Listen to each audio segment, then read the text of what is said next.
I, 33 male, share one child, a young female, with my wife, 36. She has another daughter, a young teen that lives with us full-time. We also have custody of our niece, teen. The teens are each other's best friends. They share a large bedroom which was done at their request. So the dynamic here is mostly mom and youngest against the teens, with me being the referee between everyone. My wife has taught the youngest she can blame others for her actions to avoid consequences.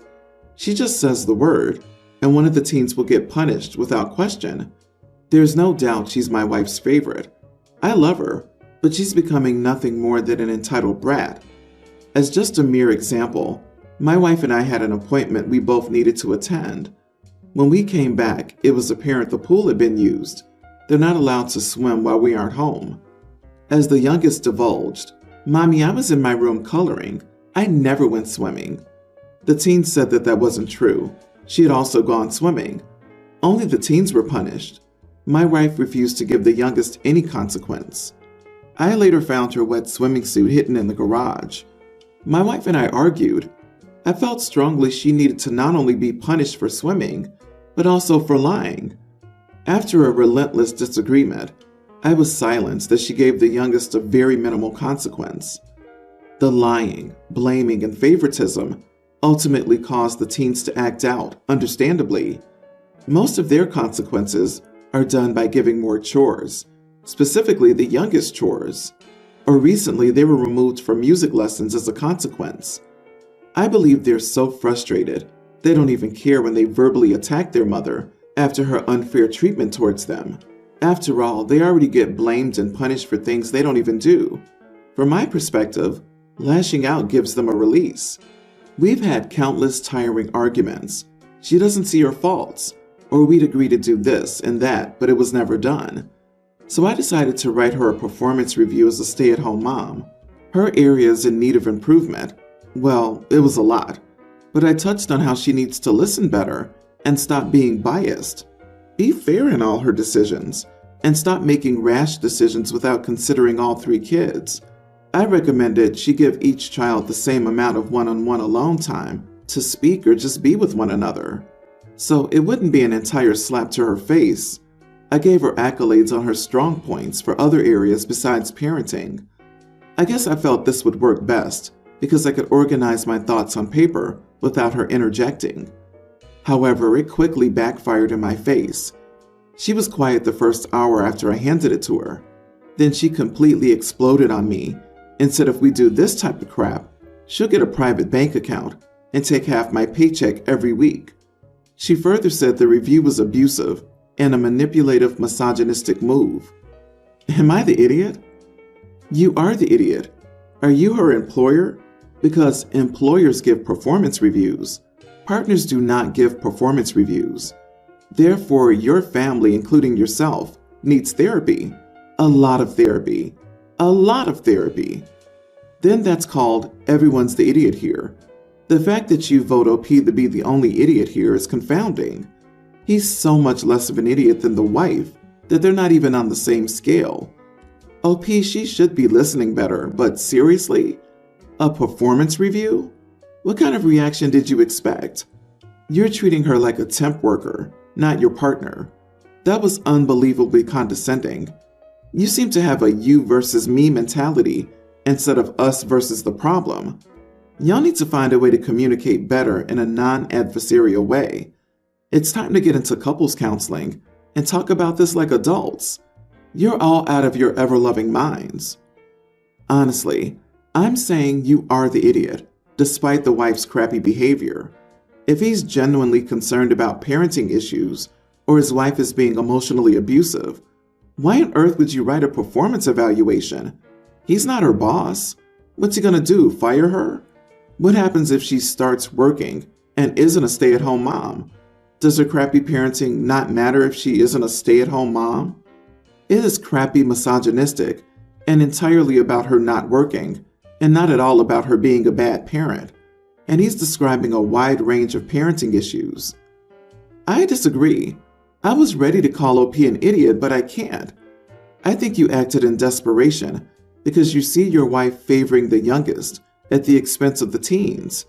You have the additional fear of her becoming a manipulative brat due to your wife's actions. You've got bigger problems here than an angry wife. You've got 3 kids who all need a stable home and to be treated fairly and equally, and the teens need to be heard. Somehow you've got to convince your wife that family therapy's in order. Good luck. My family, consisting of myself, 39 male, my wife, 38, and our 2 children, Alex, male teen, and Marie, female teen, moved last year because of my wife's job. Alex has had a rough time since. He had come out to us and his schoolmates as gay just a little while before he got the news that we were moving, so it was particularly hard for him. He had found a solid support system and felt safe where we lived before. That was taken away with this move. The place we live in now, while still in the US, is less accepting. Alex has made a few friends, but despite us being here for a year, he still hasn't really gotten comfortable here. Marie, on the other hand, really loves it and has been excelling at this new school thanks to clicking better with her teachers this year. This move did cause some tension between my wife and me, even before we made a decision. I know there's no easy time to move, but doing so during the transition between middle school and high school, arguably the most awkward time of a person's life, felt like a cruel punishment for our son to endure. My wife said it would make things easier since he'd be starting a new school either way. My wife has been very unsympathetic to what our son is going through. A few weeks ago, we found something in his room.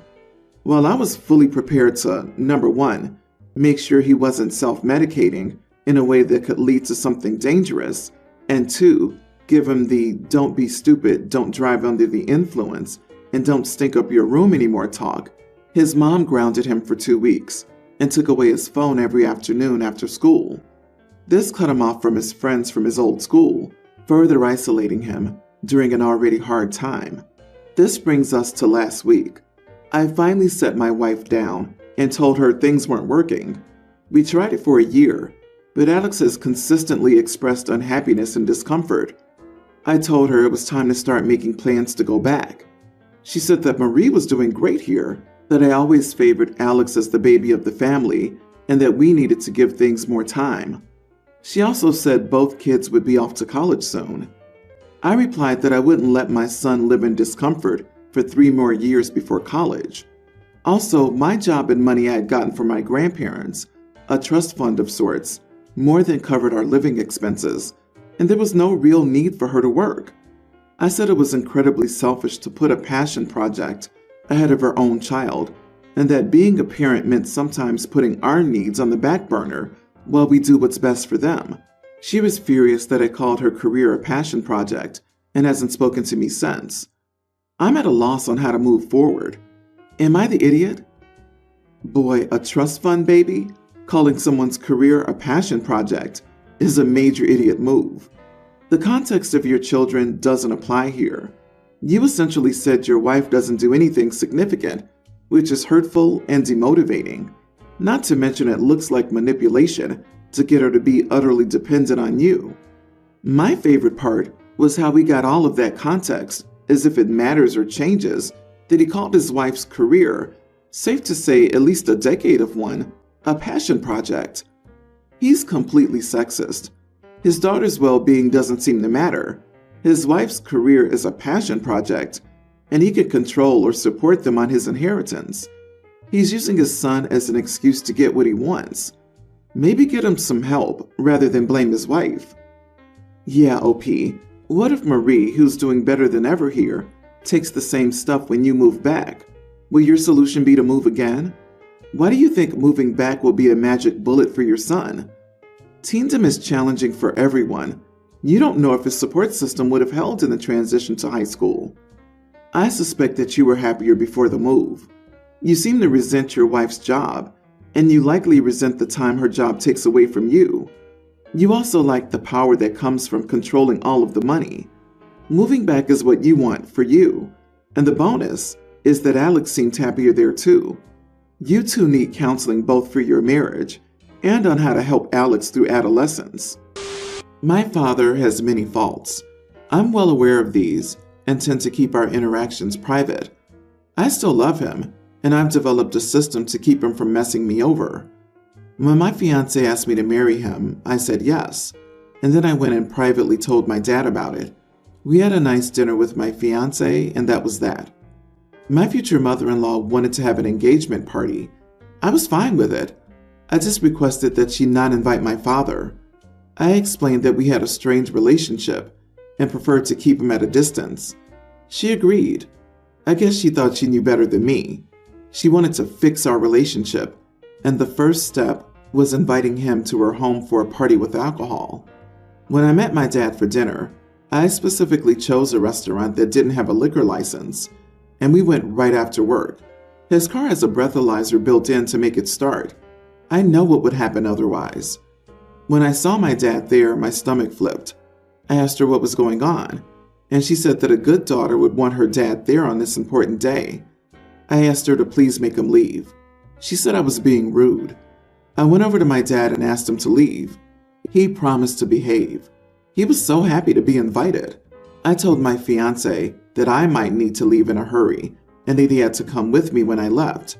He knows the whole story, so he agreed. My father was fine at the beginning. Then wine came around. I glared at him and shook my head no. He took some, then more, then more. He started getting happy. That doesn't last. After dinner, there were drinks. As soon as I heard him raise his voice, I asked my fiance to leave. I faked the stomach problem and we left. The least embarrassing thing he did was when he peed on mother-in-law's lawn. My mother-in-law is furious. She said we should have told her that my father had a drinking problem. I said it wouldn't have been a problem if she hadn't lied to my face about not inviting him. My father's humiliated that he did this, and I'm just numb. I'm just angry that she lied, and I need someone to tell me I'm not the idiot for not wanting to tell people my father's like this. Am I the idiot for letting my father cause a huge scene at my engagement party and embarrassing my future mother-in-law? Not the idiot. That's why your estrangement from your father and reluctance to have him at your engagement party is none of your mother-in-law's business. She thought she was being so clever. In short, she messed around and found out. So now your engagement party enters the realm of family legend, and not in a good way. I can't stand people that won't respect boundaries around family. You didn't want him there, and didn't need to tell her why in detail. You didn't embarrass her. She did it to herself by deciding she knew better than you. When someone says, do not invite this person, you don't go behind their backs. She had no right to question why you wouldn't want him there, and if she did want to know why, she could have asked you, or her child if she didn't feel comfortable asking you. It's 100% her fault for inviting someone you gave clear instructions not to. I'm sorry this happened, but I hope you have a wonderful wedding. Oh man, mother-in-law will stomp all over OP's boundaries. Guaranteed. OP, I'll point out that your headline says, letting my father cause a huge scene. That's putting his behavior on you. You didn't let him do anything. These are the consequences of his actions. Don't take that burden on yourself. My friend Tara was in an accident about 2 years ago that put her in a wheelchair. She's able to stand for a short amount of time and take a few steps, so she's pretty self-sufficient, but she needs her wheelchair, especially when she wants to leave the house. The problem is that we live in an old town in the mountains that wasn't built with disabled people in mind. It's hard for Tara to get around during the summer, and it's nearly impossible during the winter, since we get a lot of snow here. Tara tells me a lot about how she wants to move out of the mountains to the city, but her husband doesn't want them to, because all their family and friends are here. My husband got a great job opportunity in the city, so we're moving there. We were having a dinner with Tara and her husband, and we were talking about us moving. Tara seemed happy. She said that if they moved there too, it'll be so good that we will already be there, and their kids would have friends there too, our kids. She told her husband that now they don't have to worry about being alone and not knowing anyone there. Her husband shut her down, saying that they had already talked about this, and they need the help their families are providing them here, and they can't move away. Tara said they wouldn't need so much help if she could move around more freely in the city. I took Tara's side and the conversation went on, until I started getting more frustrated and told Tara's husband that he's cruel for forcing his wife to live in the mountains where her mobility is so limited. He got angry, told me I have no idea how hard it is for him, even with all the help, and I should mind my own business. He's right that I don't know how it is for him, but I do know how it is for Tara, and that she's basically a prisoner here. She works too, from home, and she told me that they could afford it. Am I the idiot for what I said? You are the idiot. It was a couple's discussion that you should stay out of. You don't know what goes on in their lives, their marriage, or their finances. It could be they can't afford to move, and he's too embarrassed to say that. The accident happened to Tara, but her husband has been thrust into the role of caregiver. Caregivers need a support system too. Unless you feel Tara's in danger, mind your own business. How about spouses confined to wheelchairs who live in mountain communities? Do their opinions matter? As OP says, it's very difficult to get around in a wheelchair in this mountain community in the summer and impossible in the winter. Imagine needing a wheelchair to get around a mountain when there's a foot of snow or a layer of ice on the ground. She's literally housebound. No one in their right mind would want to be confined to a wheelchair in such a community. OP's friend is housebound because her husband is an inconsiderate idiot who won't make a move from the mountains. And he's not a caregiver.